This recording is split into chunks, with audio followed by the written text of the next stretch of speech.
A $2 metal rod, protecting a system that often costs over $1,000 to replace. That contrast shouldn't make sense, and yet it's sitting inside millions of homes right now. Most people don't think about their water heater until it fails. It runs quietly in the background for years, then one day it doesn't, and suddenly it's a leak, a shutdown, or a full replacement you didn't plan for. But inside that same tank, from the moment it was installed, there's a simple component designed to take the damage first: a rod, often costing less than $2, slowly corroding so the tank doesn't have to.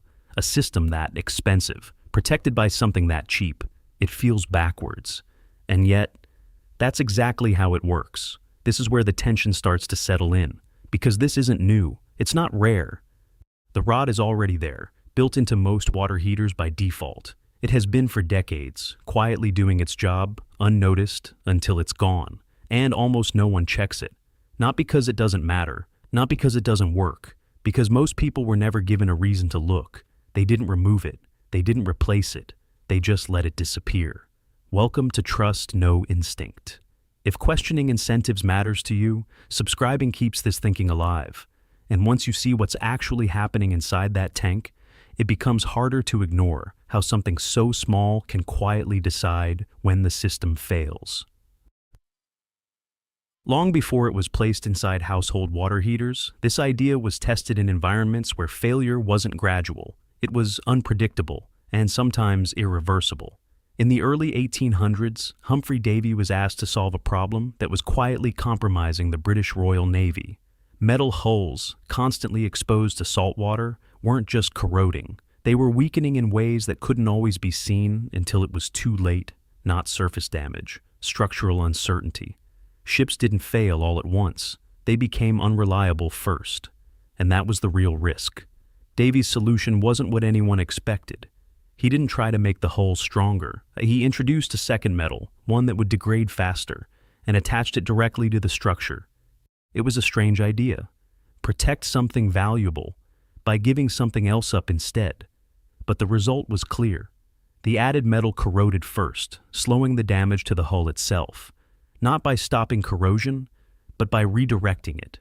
It worked, repeatedly, in conditions far more aggressive than anything inside a household system.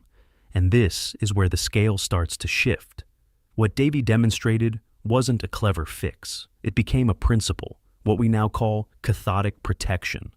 Over time, it spread far beyond naval engineering. Pipelines, storage tanks, underground infrastructure, anywhere metal met water, the same vulnerability appeared, and the same solution kept working. Not occasionally, consistently. By the time water heaters became standard in homes, this principle was already well established. Manufacturers didn't treat it as optional, they built it in. A sacrificial anode rod, typically magnesium or aluminum, was installed inside the tank from the start, designed to corrode first and slow the degradation of the steel container around it, not as an upgrade, as part of the system itself, which makes what happens next harder to explain. Because the technology didn't disappear, the chemistry didn't change, but attention did. The rod stays in place, doing exactly what it was designed to do until it's consumed.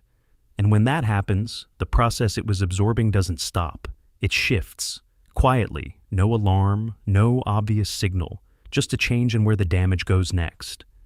And that's where the question starts to feel different. Not, does this work? That was settled over a century ago.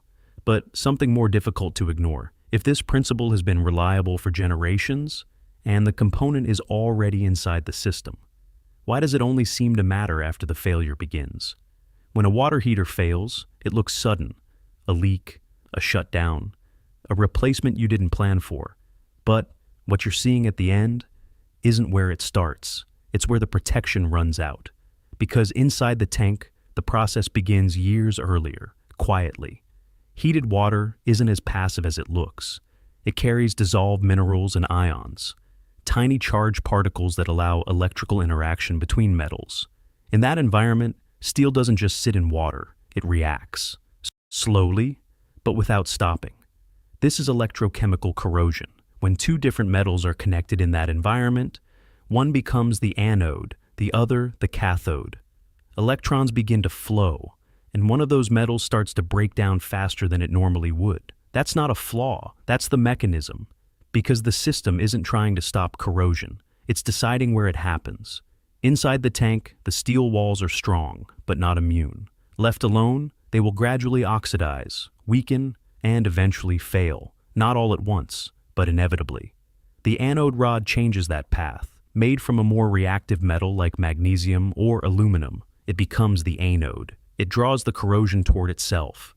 The chemical activity that would have damaged the tank is redirected into the rod instead, not prevented, reassigned. And as long as that rod is still there, the tank is buying time.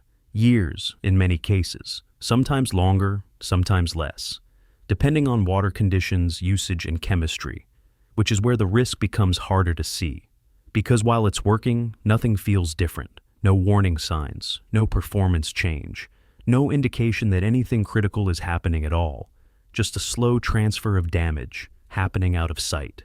Across millions of systems, this same principle is quietly extending the life of tanks every day.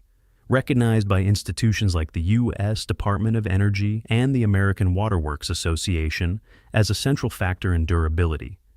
If you've made it this far, you already understand more about this than most people, because once you see the mechanism, the outcome stops feeling random. Water heaters don't suddenly fail. They reach a point where the rod is gone, and from that moment on, the damage is no longer being redirected. Once you understand the mechanism, the next part doesn't feel technical anymore. It feels structural, because water heaters aren't rare appliances. They're everywhere. Almost every household depends on one, and most of them follow a similar life cycle: installed, used daily, and eventually replaced somewhere around the 8 to 12 year mark. And when that moment comes, it's rarely optional. A failed tank doesn't wait. It leaks. It shuts down. It forces a decision, usually an expensive one. $800, $1,200, sometimes more, depending on installation and urgency. And this is where the pattern begins to take shape, because nothing about that system is inherently wrong. Tanks age, materials degrade, maintenance exists. That's expected. But look a little closer at how the cycle actually plays out. Most people install a water heater and then don't think about it again until something goes wrong. There's no regular inspection habit, no mental model for what's happening inside, no reason to assume anything needs attention until it fails. And when it does, the response is immediate. Replace the unit. Call a technician. Restore hot water as fast as possible. The system resets, and the cycle begins again. This is where it gets slightly uncomfortable, because inside that same system, there's a component specifically designed to extend its lifespan, not eliminate failure, but delay it, sometimes significantly. And yet, that component requires something the system doesn't naturally encourage: attention. Periodic checking, occasional replacement, small actions that don't feel urgent, so they don't happen. And when they don't happen, the system behaves exactly as expected. The rod gets consumed, the protection disappears, the tank begins to degrade, and eventually, the failure arrives right on schedule. Not because the system was designed to fail early, but because nothing interrupted the default path. And that's the part most people never stop to examine, because the economics don't rely on failure being accelerated. They rely on it not being delayed. That's a quieter dynamic. No one needs to hide the solution. No one needs to remove it. It's already there. It just doesn't get used. And when you look at it that way, the system starts to feel different. Not broken, not deceptive, but aligned around a cycle that continues unless something actively disrupts it. A tank that could last longer, if someone paid attention to the part designed to wear out first.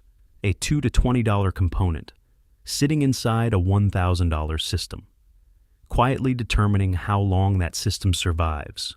And once you see that relationship clearly, it raises a different kind of question, not about the product, but about the pattern. Because if a system depends on something small, inexpensive, and easy to overlook, what else inside that system follows the same logic? At this point, the mechanism is clear, the pattern is clear, so the question becomes practical. Where is this thing, and what does it actually mean in real life? In most standard water heaters, the anode rod is installed at the top of the tank. You won't see it during normal use. It sits inside, threaded into the unit, extending down into the water, quietly doing the job it was designed for from day one. And over time, it wears away. Not all at once, gradually. In many homes, that process can take anywhere from a few years to longer, depending on water chemistry, usage, and temperature. Some rods last longer, some are consumed faster. But the direction is always the same. It gets smaller, until eventually, it's gone. And this is where the real-world difference shows up, because replacing that rod, when it's partially consumed, is relatively simple and inexpensive. In many cases, somewhere between $10 and $30, depending on type and material. Compare that to replacing the entire tank, $1,000 or more. That gap doesn't feel theoretical anymore. It feels practical. And yet, most people never act on it, not because it's difficult, not because it's rare, because it doesn't feel urgent. There's no alarm, no warning light, nothing telling you that the protection is running out. So the rod keeps degrading, the tank keeps aging, and the system keeps moving toward a failure that feels sudden but isn't. I need to be completely honest here. This isn't a perfect solution. Replacing the anode rod won't save every water heater. If the tank is already heavily corroded, the damage has already progressed too far. In some cases, the rod may be difficult to access or remove, especially in older units or tight installations. And water chemistry matters. In areas with very hard or aggressive water, rods can degrade faster than expected, reducing how long that protection lasts. So this isn't about preventing failure entirely. It's about changing the timeline. And sometimes, that difference is smaller than you'd hope. But often, it's larger than most people ever realize. By this point, it stops being about a rod. It becomes about how systems are understood or ignored. Because nothing in this story was hidden.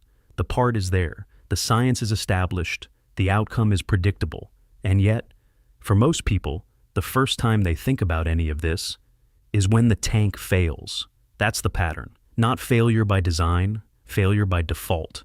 A system that continues exactly as expected, unless something interrupts it. And that's where the perspective starts to shift. Because once you recognize that a $10 to $30 component can quietly influence the lifespan of a $1,000 system, it changes how you look at everything around it, not just what breaks, but what gets ignored before it does. This is where it gets harder to look away, because the real question isn't whether the system works. It does. The question is whether you understand the part of it that actually determines how long it lasts. And when you start asking that question, you begin to see similar patterns in places you never thought to look. Welcome to Trust No Instinct.